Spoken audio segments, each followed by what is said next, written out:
Hello, hello à tous, vous êtes bien sur la chaîne chez Sothérapie. Je me présente, je suis thérapeute individuelle et de couple. Donc n'hésitez pas si vous souhaitez avoir plus de renseignements, vous pouvez passer par YouTube ou bien par Instagram. Voilà, c'est chez Sothérapie. Donc à présent, maintenant, je pense que je vous ferai quelques audios par rapport en fait aux accompagnements.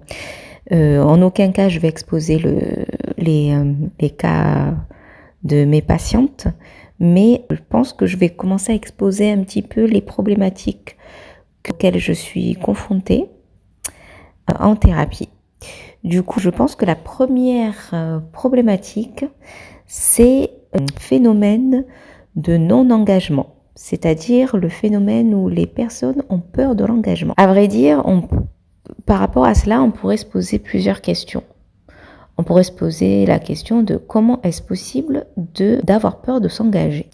Tout d'abord, il me semble en fait qu'il faudrait savoir ce qui signifie l'engagement. Pour tout un chacun, on a tous une définition différente par rapport à notre environnement, par rapport à là où nous avons grandi, par rapport à plusieurs paramètres. D'une personne à une autre, le mariage peut être un engagement. Pour une autre personne, le mariage n'est pas un engagement. Pour d'autres personnes, avoir un enfant est un engagement. Pour d'autres personnes, ce n'est pas un engagement. Tout d'abord, il faut savoir, me semble-t-il, il faut savoir d'abord ce que nous mettons nous-mêmes par rapport à l'engagement. Quelle est notre responsabilité vis-à-vis de cela? Et je pense que c'est la première des choses à faire avant de se mettre en couple. Après avoir visualisé tout ça, il me semble aussi qu'il est important de savoir avec quelle personne se mettre du coup. C'est-à-dire en fait voir avec la personne dans la phase première qui est la connaissance de l'autre. Voilà, il me semble qu'il faudrait plutôt quand même commencer à exposer en fait ce que l'on voit par rapport à l'engagement et quelles sont les valeurs de chacun. C'est-à-dire que par exemple, dès le début, il faut tout simplement mettre sur la table ce que vous désirez. Est-ce une relation pour du long terme? Est-ce une relation pour du moyen terme? Est-ce une relation courte durée? Si pour vous le mariage était un engagement réel et que pour vous être dans une relation c'est automatiquement dans le but du mariage, il faut le dire. Je pense que ce sont des éléments qu'il ne faut pas attendre de dire. Même si vous aurez l'impression que oui, c'est peut-être un peu prématuré d'en parler, non, je pense que tout simplement, comme par exemple pour un entretien au travail, vous exposez directement en fait vos qualifications, vos prétentions salariales et autres. Et puis c'est la même chose lors d'un rencard, comme on dit, ou d'un date. Il me semble que dès le départ, il faut savoir où vous mettez les pieds. C'est primordial. Donc même si c'est pour une courte durée, des relations vraiment one shot, comme on dit, il faut le dire aussi. Ça évitera beaucoup de choses. Et bien entendu, on sait très bien que même si vous dites les choses, il peut y arriver que dans la phase du couple, en fait, quand le couple se met en place, vous soyez déçus parce que la personne en face ne répond pas vraiment à ce que vous lui avez dit dès les premiers moments de la relation. Quand bien même, au moins, vous aurez quand même l'impression de ne pas être honnête avec vous-même. Et je pense que la priorité, finalement, dans une relation, que ça soit couple ou autre, c'est d'être honnête avec soi-même. C'est une des premières choses. Donc, du coup, si je reprends le côté de non-engagement, la peur de s'engager, je préfère quand même préciser que ça peut être autant chez les femmes que chez les hommes. On a beaucoup tendance à penser que ça se matérialise que chez l'homme, mais non. C'est peut-être que l'homme arrive plus facilement à le dire, peut-être. Peut-être qu'au niveau de la femme, on a encore cette petite ce petite gêne avec la pression sociale que nous pouvons avoir d'admettre clairement que nous avons peur de l'engagement. La peur de l'engagement, elle peut être manifestée pour plusieurs raisons. Il y a les causes.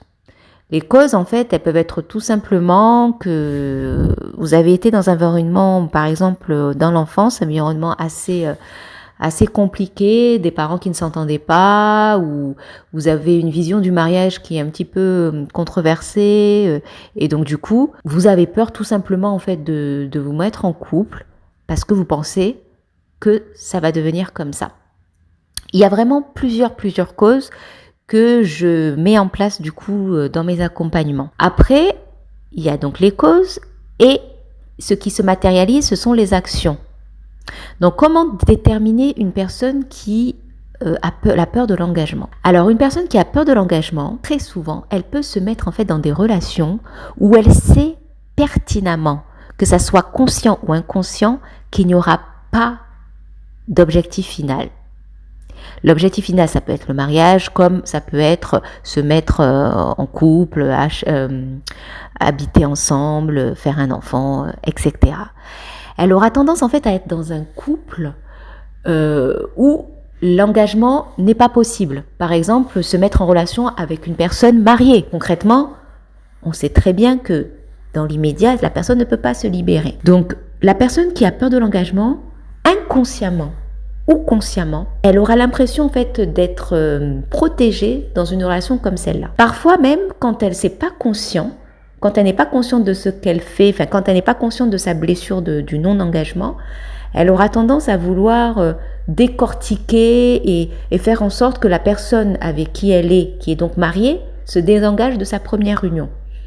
Mais au fond d'elle, cette personne sait pertinemment qu'elle a la peur de l'engagement. Donc la première étape en fait, quand une personne est dans ce système-là, c'est tout simplement de se l'avouer que oui, j'ai peur de l'engagement. Ça peut être un processus long, mais il faut que la personne en fait puisse se le dire pour pouvoir se dégager de cela. Autre exemple, prenons le cas de deux personnes qui sont célibataires, pour qui tout pourrait marcher comme sur des roulettes, mais une des deux personnes en fait, plus on avance vers du concret, plus les sentiments sont forts et plus la personne en fait régresse. Elle ne régresse pas forcément dans l'amour, dans l'intensité de l'amour qu'elle peut apporter à l'autre. Elle va régresser en fait dans les actions concrètes.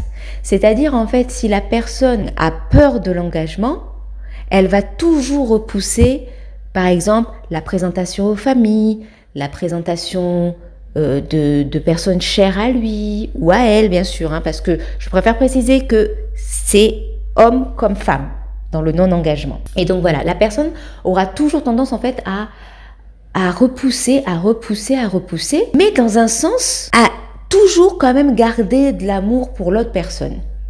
Toujours. Maintenant, en fait, cette personne-là, comme dans le premier cas, aura tendance à ne pas être conscient de cela. C'est souvent la personne en face d'elle qui aura plus de lucidité et qui pourra lui dire « Écoute, j'ai l'impression en fait que tu as peur de l'engagement ». La personne pourra peut-être mal le prendre, mais avec du temps, elle comprendra que quand on décide de se mettre en relation, surtout comme je vous ai dit dans les premiers temps où on prend la décision de se mettre en couple et on a déterminé ensemble là où on veut partir, du moment où l'on a fait cela, la personne doit savoir que on doit partir vers le mariage, par exemple. Et donc, quand on part sur le principe que tous les deux, nous voulons nous marier et que la relation avance et qu'elle avance plutôt bien, il est bien entendu que cet objectif-là doit se mettre en place. Avant que cet objectif-là se mette en place, il faut des actions concrètes.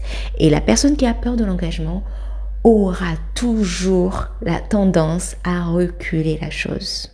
Et parfois, la mauvaise foi peut rentrer en compte, car cette personne-là va tout simplement vous dire de patienter, alors qu'à vrai dire, il n'est plus question de patienter, vu que l'objectif premier était le mariage.